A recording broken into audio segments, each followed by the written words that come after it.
때는 성종 5년인 1474년 10월 한마을의 나무꾼들이 나무를 하러 홍인문 밖 야산에 오르고 있었습니다. 어느 정도 올랐을 무렵 앞에 무언가 사람의 형체 같은 걸 발견했죠. 그렇게 두려운 가슴을 안고 다가가서 보니 아니나 다를까 너무나도 참혹하게 죽어있는 시신을 발견하게 되었습니다. 나무꾼들은 놀라 자빠지며 산을 불이 나게 뛰어내려와 한성부에 신고를 했고 그렇게 조선을 떠들썩하게 하는 사건이 만천하에 드러나게 되었죠. 다행히 10월이라 날씨가 쌀쌀해서 그런지 시신이 많이 부패하진 않았던 덕분에 시신을 검시하는데 큰 어려움이 없었습니다. 일단 시신의 성별은 여자였고 온몸은 피멍투성이었으며 오른쪽 가슴에 버드나무 잎사귀 모양의 상처가 있었죠. 버드나무 잎사귀 모양의 상처는 사람이 살아있을 때 칼에 찔리면 그 모양이 된다고 검시를 한 의생이 말했습니다. 거기다가 가슴에는 검붉은색의 징그러운 상처가 있었는데 그것은 바로 불로 지진 상처였죠. 심지어는 그 시신의 음부에도 불에 지져진 상처가 있었으며 며칠을 굶다가 죽었는지 모를 정도로 깡마른 시신의 몰골은 그야말로 참혹하기 그지없었습니다.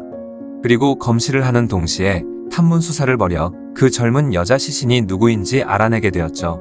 그 시신은 바로 참봉직에 있는 신자치의 여종 도리였습니다. 도리는 신자치의 집에서 거느리는 연호비의 딸로 태어났죠. 노비 종모법에 따라 어머니의 신분을 따라간 도리는 태어나자마자 신자치의 노비가 된 것이었습니다. 시간이 흘러 도리도 점점 자라며 용모가 아름다워지기 시작했고 여자로서의 몸매로 변하기 시작했죠. 그런 도리를 눈여겨보고 있던 주인 신자치는 어느 날 갑자기 도리를 방으로 부르더니 강제로 강간을 해버린 것입니다. 하지만 노비는 주인의 재산이나 소유물 정도에 불과했으니 누구에게도 신고나 하소연을 할 수 없었고 주인인 신자치가 하라는 대로 할 수밖에 없었죠. 그렇게 도리는 밤마다 주인 신자치의 방에 들어가 함께 밤을 보내야 했고 그렇게 그녀는 마치 놀이개가 되고 말았습니다. 그렇게 참담하고 고통스러운 세월을 보내던 도리에게 갑자기 신자치의 아내 숙비와 그의 친정어머니 막생이 오더니 니까진 년이 감히 나리께 꼬리를 치다니 니년을 도저히 살려둘 수가 없다 라고 소리치며 잔혹한 고문을 가하기 시작한 것이죠. 도리는 피해자였지만 주인을 꼬셨다는 죄가 덮어 씌워져 버렸고 그렇게 신자치의 아내에게도 혹독한 괴롭힘을 당한 것입니다. 도리에겐 이보다 억울한 일은 없을 정도였죠. 신자치의 아내 숙비는 남자 노비들을 시켜 몽둥이로 도리를 엄청나게 구타를 가했고 머리카락을 마구잡이로 잘라버렸으며 얼굴과 온몸을 핥히고 꼬잡아 뜯기도 했습니다. 거기다가 도리를 묶어놓은 뒤 시뻘겋게 달궈져 있던 인두로 몸을 찢어버리기까지 했죠. 그래도 화가 풀리지 않았던 숙비는 도리의 음부에도 빨갛게 달궈져 있던 인두를 갖다 대버렸고 그 지독한 고통을 참지 못한 도리는 혼절하고 말았습니다. 그러자 숙비는 도리를 옴짝달싹 못하게 꽁꽁 묶어 창고에 가둬놓고 물 한 방울 주지 말라는 명을 내렸죠. 그렇게 창고에 가둬진 채 치료도 받지 못했으며 몇 날 며칠을 물 한 방울 먹지 못하고 쫄쫄 굶은 도리는 결국 얼마 지나지 않아 세상을 떠나버렸습니다. 도리가 죽었다는 보고를 받은 숙비는 노비들을 시켜 그녀를 아무 야산에 갖다 버리고 오라고 명령했죠. 그래서 노비들은 그녀의 시신을 홍인문 뒤쪽의 야산에 가져가 그냥 버려버린 것이었습니다. 그렇게 한성부에서는 이 사건의 전모를 알게 되었지만 어찌된 영문인지 형조의 사건을 보고하지 않았고 그렇게 신자치와 아내 숙비 그리고 어머니 막생은 아무런 처벌도 받지 않고 사건이 덮여버렸죠. 또한 주인이 자신의 노비를 죽인 사건이었기 때문에 빈번하게 있었던 일이었던 만큼 굳이 크게 생각하지 않았던 것입니다. 거기다가 다른 노비들은 도리가 불쌍해서 도와주고 싶더라도 노비가 주인을 고소할 수 없었던 법 때문에 억울해도 그냥 입 다물고 있는 수밖에 없었죠. 괜히 관청에 주인을 고발을 했다가는 자신만 처벌받을 뿐이었던 것인데요. 하지만 발없는 말이 천리를 간다고 나무꾼들과 여러 목격자들에 의해 이 사건에 대한 소문은 일파만파 걷잡을 수 없이 퍼지게 되었습니다. 그 소식은 결국 사원부 감찰이 알게 되었고 그렇게 성종의 귀에까지 들어가게 되었죠. 사건의 모든 전말을 들은 성종은 분노에 마지 않았습니다. 어떻게 인간이 이렇게 잔인할 수 있는가 라고 하면서 말이죠. 그리고 즉시 신자치의 아내 숙비와 친정어머니 막생을 잡아들이라 명했습니다. 의금부에 잡혀온 숙비와 막생은 그렇게 국문을 받기 시작했는데 두려움에 벌벌 떨던 둘은 조사를 받자마자 모든 범죄 행각을 자백했죠. 그리고 그 둘의 처분을 어떻게 할 것인지 성종과 정창손, 신숙주, 한명회 등 대신들이 의논을 하기 시작했습니다.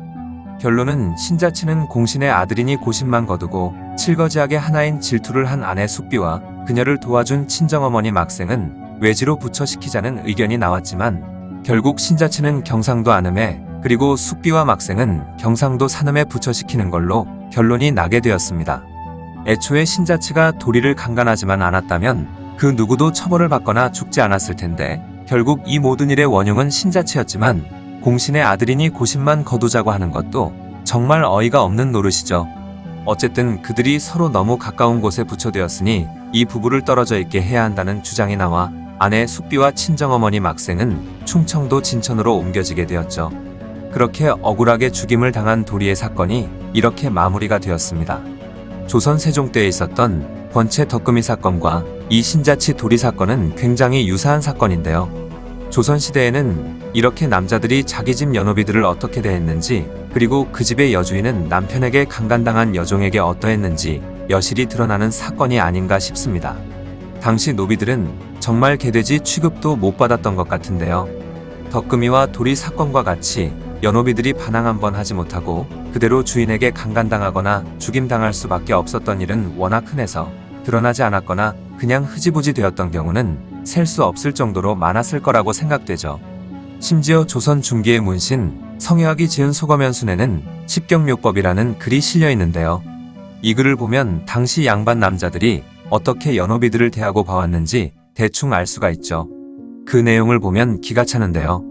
굶주린 호랑이가 고기를 탐내듯이 백로가 물고기를 노리듯이 여종을 훔쳐보고 여우 같은 늙은 아내가 잠들었는지 확인한 뒤에 추운 날 매미가 껍질을 벗듯 여종의 옷을 벗긴다. 고양이가 쥐를 놀리는 것처럼 희롱하고 무서운 매각광을 낚아채듯 여종을 덮친다. 옥토끼가 방아를 찢듯이 사랑을 나누고 용이 구슬을 토하듯이 액을 배설한다.